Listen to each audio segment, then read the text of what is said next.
This is your sign to start right now.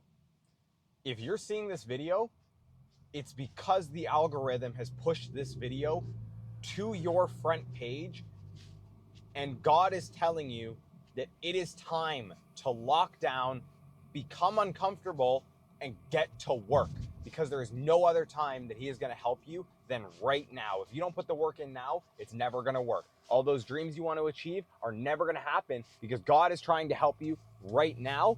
And if you don't take His hand and let Him show you the way, you're never going to get the chance again.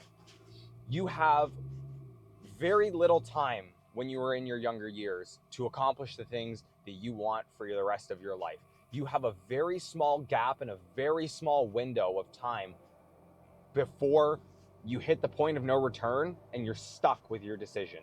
And it is very important that you capitalize on that time while you can, when the offer is given to you. And part of that is realizing that God has a greater plan for you. And at the end of the day, if you put your trust and faith in Him, He will show you the path. All you have to do is row the boat. God will steer the boat. All you have to do is row. And He's going to put you to the test. You don't have a testimony without a test. You don't have a rainbow without rain. There is going to be the valley of despair where you feel like everything is just falling apart and you want to quit. And that is God testing you to make sure that you are really worthy of everything that you say you deserve.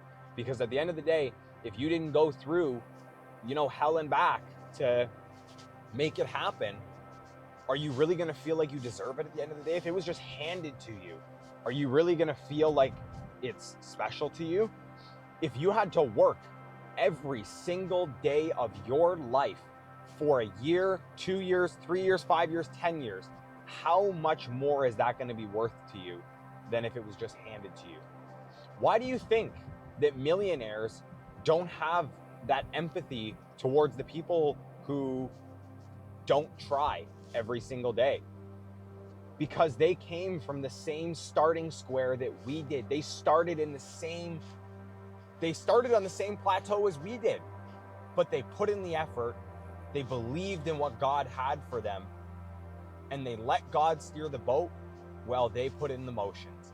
And in the end, they were rewarded because they had good faith in what the Lord had planned for them, but they also didn't give up when things got hard.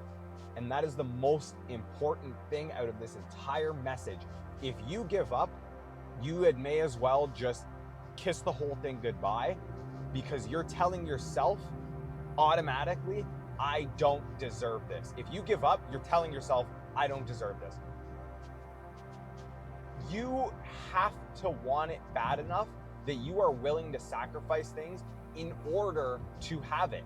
You are going to have to make daily sacrifices. You are going to have to change your life from day to day. You are going to have to wake up early. You're going to have to work late nights. You're going to have to change things about your life that you don't like. And you are going to lose people. And it's all part of this. There is sacrifices that are going to have to be made. And it is the same thing that applies. It's the same concept that applies to everything. If you want to do really good on a test, but you don't study, you're not going to do good on it. If you want to get really good at golfing, but you don't want to practice, well, you're never going to get good at it. If you want to be the best in the sales field, but you don't want to learn anything, you're never going to get good at it. So if you want to accomplish your goals, but you're not willing to make the sacrifices to get there, then you don't want it badly enough. And as soon as you realize that all God wants to do is give you everything that you want, you just have to show Him that you're willing to trust Him. Everything will change.